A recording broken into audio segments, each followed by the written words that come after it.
ಯಾಕಣ್ಣ ಏನಾಯ್ತು ನಿನಗೆ? ಅತ್ತಿಗಮ್ಮ ಒಳಗಡೆ ಹೋಗಿ ಒಂದು ಗ್ಲಾಸ್ ನೀರು ತೆಗೆದುಕೊಂಡು ಬನ್ನಿ.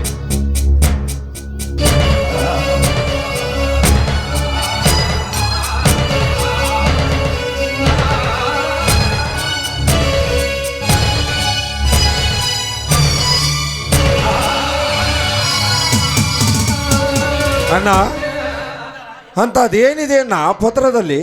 ಹೇಗೆ ಸಹಿಸಿಕೊಳ್ಳಲೆಪ್ಪ ಈ ಸಂಸಾರದ ಭಾರವನ್ನು?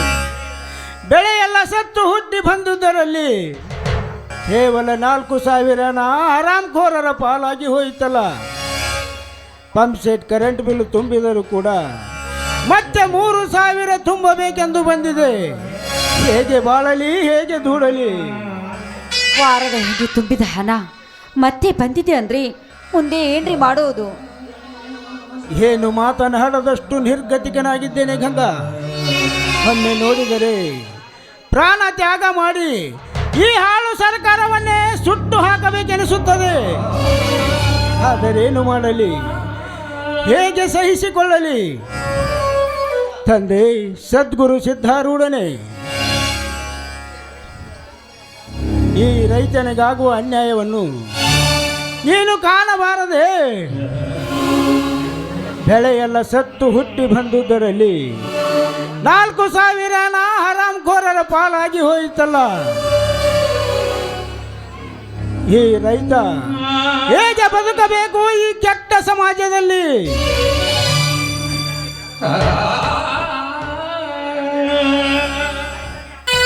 ರೈತನೇ ಜಗಕ್ಕೆ ಅನ್ನದಾತನೆಂದು ಬೀಗಿದ ಆ ಲಂಚಕೋರರಿಗೆ ಈ ರೈತನು ಅನ್ನದಾತನೇ. ಹೇಳು ತಂದೆ, ಹೇಳು ತಂದೆ ಸದ್ಗುರು ಸಿದ್ಧಾರೂಢನೇ, ನೀನಿದೇ ರೀತಿ ಕಣ್ಣು ಮುಚ್ಚಿಕೊಂಡು ಕಟುಕರಿಗೆ ಹಣ ಕೊಟ್ಟು ರೈತರಿಗೆ ಕಣ್ಣೀರು ಕೊಟ್ಟರೆ ನಿನ್ನಾಣೆಯಾಗಿ ಉದ್ಧಾರ ಆಗುವುದಿಲ್ಲ ತಂದೆ. ಈ ರೈತ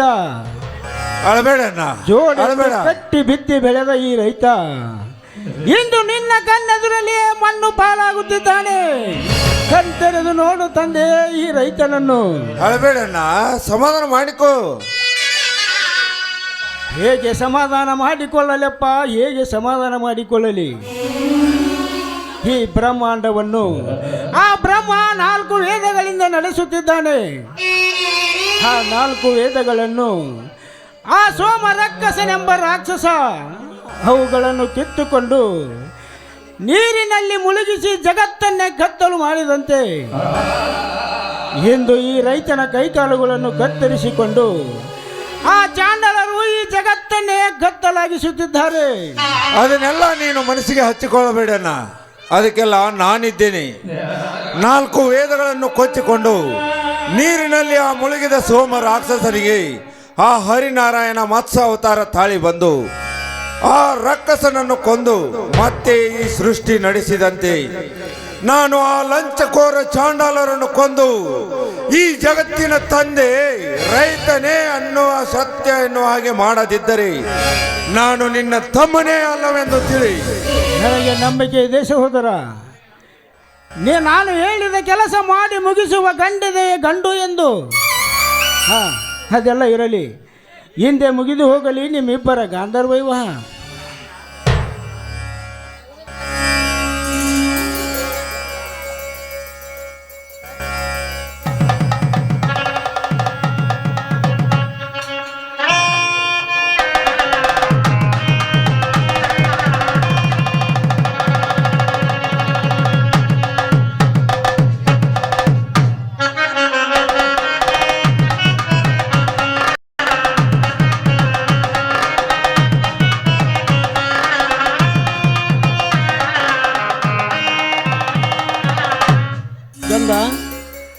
ಯಮುನಾ, ನನ್ನ ತಮ್ಮನ ಕೈ ಹಿಡಿದು ಈ ನಿನ್ನ ಪ್ರೀತಿಯ ಚರಿತ್ರೆ ಈ ನಮ್ಮ ಕನ್ನಡ ನಾಡಿನಲ್ಲಿ ಅಮರವಾಗಿ ಉಳಿದು ಹೋಗಲಿ. ನಿಮ್ಮಿಬ್ಬರ ಬಾಳ ಬಳೆ ಹಬ್ಬಿ ದೇಶದ ಹಂದರವಾಗಲಿ. ನೊಂದು ಬಳಲುತ್ತಿರೋ ಯಮುನಿ ಶಕ್ತಿ ಕೈ ಹಿಡಿದು ಬಾಳ ಕೀರ್ತಿಗೆ ಸಾಗಲಿ. ಆಯ್ತು, ನಿಮ್ಮ ಮಾತನ್ನ ನಾನ್ಯಾವತ್ತೂ ಮರೆಯುವುದಿಲ್ಲ. ಪವಿತ್ರವಾದ ನದಿಯ ಹೆಸರಿನಿಂದ ಬೆಳಗಿದ ಯಮುನಾ ಶಕ್ತಿಯ ಸತಿಯಾಗಿ ಬಂದು ಈ ನಿಮ್ಮ ಅಣ್ಣ ಅತ್ತಿಗೆಯರನ್ನು ತಮ್ಮ ಹೃದಯದಲ್ಲಿಟ್ಟು ಪೂಜಿಸಿರೆಂದು ನಿಮ್ಮಲ್ಲಿ ಕೇಳಿಕೊಳ್ಳುವೆ. ಆಗಲೇ ಅಣ್ಣ.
ಏನು ಬೇಕು ನಿಂಗೆ? ಹೊಸ ಹುರುಪ ನಿಮ್ದೈತಿ. ಆ ಕೆಲಸ ಎಲ್ಲ ನೀವು ಮಾಡ್ಬೇಕು ಇನ್ಮೇಲೆ. ಏನಪ್ಪ ಮೈದ್ನ ನಾ ಹೇಳೋ ಕರೆ ಐತಿಲ್ಲ? ದೊಡ್ಡವ್ರು ಆಮೇಲೆ ಸಣ್ಣವ್ರು. ನಮ್ಗೆಲ್ಲ ಹಳಿದ ಹಳ್ಳ ಕುಡಿಯೈತಿವ, ನಮ್ದು ತಗೊಂಡು ಏನು ಮಾಡ್ತಿ? ನಿಮ್ದು ಹೊಸದೈತಿ ಮೈದ್ನ. ಮುಂದಿನ ವರ್ಷ ಸಿದ್ದಾರೋಡ ಜಾತ್ರೆ ಅನ್ನೋದ್ರೊಳಗ ಜೋಡಿ ಹುಲಿ ಆಯ್ತು ಅತ್ತಿಗೆಮ್ಮ. ಆದ್ರೆ ಎಲ್ಲ ನಿನ್ನಂಗೆ ಇರ್ಬೇಕಪ್ಪ, ಈ ಗಿಡ್ಡಿಗತೆ ಇರಬಾರ್ದ. ಆಯ್ತಾಯ್ತು.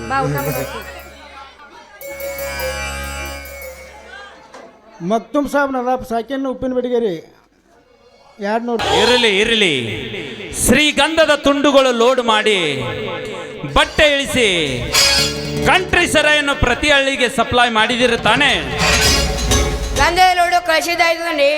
ಕಂಟ್ರಿ ಸರಾಯಿ ಬಟ್ಟೆಯಿಂದ ಇಳಿಸಬೇಕೆನ್ನುವಷ್ಟರಲ್ಲಿ ಅಬಕಾರಿ ಖಾತೆಯ ಮ್ಯಾನೇಜರ್ ಸಾಹೇಬರು ನಮಗೆ ರೇಡ್ ಮಾಡಿಸಿ ಎಲ್ಲ ಮಾಲನ್ನು ಉರುಳಿಸಿ ಹೋದ್ರದಲ್ಲಿ. ಏನು? ಅಬಕಾರಿ ಖಾತೆಯ ಮ್ಯಾನೇಜರ್ ರವಿಶಂಕರ್ ನನ್ನ ಮಾಲಿಗೆ ರೇಡ್ ಹಾಕಿದಾನ? ಲೇ ಹಲ್ಕ ನನ್ನ ಮಕ್ಕಳು, ಅವನು ಬಟ್ಟೆ ಇಳಿಸು ಬಟ್ಟಿ ಸಮೀಪ ಬಂದಾಗ ಹಿಡಿದು ಕಟ್ಟಿ ಹಾಕಲಿಕ್ಕೆ ನಿಮಗೇನಾಗಿತ್ಲೇ ದಾಡಿ? ಹಿಡಿಯಬೇಕೆನ್ನಷ್ಟರಲ್ಲಿ ನಮ್ಮಣ್ಣ ಹೊಡೆದು ಬೆದರಿಸಿ ಓಡಿ ಹೋದ್ರದೇನೆ. ಓಡಿ ಹೋದರನ್ನಲಿಕ್ಕೆ ನಾಚಿಕೆ ಆಗುದಿಲ್ಲನಲೇ ಈ ನಿಮ್ಮ ಹೇಸಿ ಜನ್ಮಕ್ಕೆ. ಯಕ್ಕಚ್ಚಿತ ಒಬ್ಬ ರವಿಶಂಕರ್ ಈ ಗೌಡನಿಗೆ ಎದುರಾಗಿ ನಿಂತಿದ್ದಾನೆಂದರೆ ಅವಮಾನ. ಲೇಖಳ ಹೋಗ್ಲೇ. ಕನ್ನಡದ ಗಡಿನಾಡಿನಲ್ಲಿ ಗಂಡುಗಲಿ ಎನಿಸಿಕೊಂಡಿರುವ ಈ ಪುಂಡ ರುದ್ರೇಗೌಡನ ಮಾಲಿಗೆ ಕೈ ಹಾಕಿದ ಆ ಬಂಡ ಸುಳೆ ಮಗ ರವಿಶಂಕರನನ್ನು ದರದರನೆ ಎಳೆ ತಂದು ನನ್ನ ಕಣ್ಣು ಮುಂದನೆ ತುಂಡು ತುಂಡಾಗಿ ಕತ್ತರಿಸಿ ಇದೇ ನಮ್ಮ ಕಂಟ್ರಿ ಒಲೆ ಬಾಯಿಗೆ ಹಾಕಿ ಸುಟ್ಟು ಭಸ್ಮ ಮಾಡಿಬಿಡು. ಆಯ್ತು ದನಿ. 21 ಹಳ್ಳಿಯ ಒಡೆಯನಿಗೆ ಕಡಿವೈರಿಯಾಗಿ ನಿಂತಿರುವ ಆ ಬಂಡ ಶಿವಶಂಕರನಷ್ಟೇ ಏಕೆ ಅವನ ಹೆಂಡತಿರ ಮಕ್ಕಳ ರುಂಡ ಕಡಿಯದಿದ್ದರೆ ಕರಿಕಾಳನೇ ಅಲ್ಲ. ಲೇ ಕರಿಯ ಮರಿಯ ಹೇಳಿದ್ದೇನೆ. ಹೋಗರ್ಲೆ. ಆ ಬಿಡಾಡಿ ನನ್ನ ಮಗ ರವಿಶಂಕರನ ಗಾಡಿ ಕಂಟ್ರೋಲ್ ಕಾಳು ಏರಿಕೊಂಡು ಈ ಕಡೆನೆ ಬರುತ್ತಿದೆ. ಅದ್ರೊಳಗಿದ್ದ ಮಾಲನ್ನು ನನ್ನ ಮನೆಗೆ ಸಪ್ಲೈ ಮಾಡಿ ಆ ಮಗ ಡ್ರೈವರ್ ಏನಾದರೂ ಅದರಲ್ಲಿ ತಂಟೆ ತಕರಾರು ಮಾಡಿದರೆ ಅದೇ ಗಾಡಿಯಲ್ಲಿ ಅವನನ್ನು ಹಾಕಿ ಸುಟ್ಟು ಭಸ್ಮ ಮಾಡಿ ಬಿಡ್ರಿ. ನಿಮ್ಮ ಅಪ್ಪಣೆ ಅಂತೆ ಆಗಲಿದ್ದಾನೆ. ಲೇ ಅಪ್ಪನೆ ಎಂದು ಕಪ್ಪೆ ತರ ತಿಪ್ಪೆ ದಂಡಿ ಮೇಲೆ ಕೂತು ಒತ್ತು ಕಳೆದರೆ ಮೊದಲು ನಿಮ್ಮನ್ನು 7 ಬಾರಿನ ಬಂದೂಕಿನಿಂದ ಗುಂಡಿಕ್ಕೆ ಕೊಲ್ಲಬೇಕಾಗುತ್ತದೆ. ಎಚ್ಚರವಿರಲಿ. ಹಾಗೇನಿಲ್ಲ ಅದರಿ, ನಾವಿನ್ನು ಬರ್ತೀವಿ.